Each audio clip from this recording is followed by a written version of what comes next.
Welcome to Testament Unspoken, where we bring biblical stories to life through the eyes of those who lived them. Each episode offers a raw, first-person perspective on some of the most powerful figures in Scripture, told with emotion, honesty, and depth. Please subscribe for more stories like this. My name is Samson, the Great, the Powerful.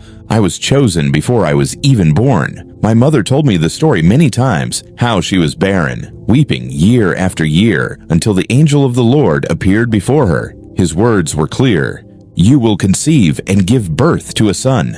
No razor shall touch his head, for he shall begin to deliver Israel out of the hand of the Philistines." That moment marked me before I ever drew breath. A child set apart, a Nazirite, consecrated to God from birth. No wine, no unclean food, no cutting of hair. My mother obeyed every word. She raised me not as her own will, but as the Lord's promise fulfilled. Even as a child, I could feel something different. Sometimes when I lifted a stone, it felt weightless. When I ran, the wind seemed to chase me. And when I prayed, I felt heard, truly heard. I didn't understand it then, but the Spirit of the Lord was already near. Then I saw her, a woman of Timnah, a Philistine, beautiful, confident, the kind who carried herself like she belonged to no one. I told my parents, "She's the one I want." They tried to warn me, "Samson, she's not one of our people. Has God not told us to remain set apart?" But I was young, stubborn, and the heart can be louder than wisdom. Even now, I see how desire can sound so much like destiny. On the way to meet her, I passed through the vineyards of Timnah. There, from the shadows, a lion leapt at me. Its roar shook the air, its eyes locked on mine. Before I could think, before fear could reach me, something else rose inside me, like fire in my bones. The Spirit of the Lord came upon me, and I tore that lion apart with my bare hands. When I stood there, breathing hard, covered in dust and blood, I knew. The strength wasn't mine. It never was. Days later, I walked the same path again. The lion's carcass was there, and bees had built a hive inside it.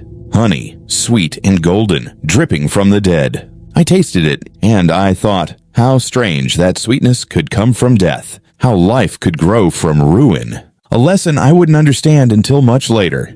At the wedding feast, I gave a riddle. Out of the eater came something to eat. Out of the strong came something sweet. They couldn't solve it, so they turned to my wife, their own. They threatened her, pressed her until she wept in my arms, saying, "You hate me, Samson. You don't love me. You won't tell me your secret." And I told her. When the Philistines solved the riddle, I knew what she had done. The betrayal stung more than any blade. Anger burned within me, hot, consuming, holy, and human all at once. The Spirit of the Lord came upon me again. I struck down 30 Philistines. That day was the beginning of my war. A war not just with the Philistines, but with myself. My temper was like the foxes I caught, wild, unpredictable. I tied their tails together, set torches between them, and sent them through the Philistines' fields. Their harvest burned, their pride burned, and in return they burned my wife and her father. Their screams still echo in my memory. Rage overtook me again, and I struck them down until the earth itself seemed to cry out. The Philistines saw me as a monster. My own people, the men of Judah, came to me, pleading, "Do you not know they rule over us? You're bringing trouble upon us." They bound me in ropes and handed me over to my enemies. But when the Philistines shouted in triumph, the Spirit of the Lord came upon me once more.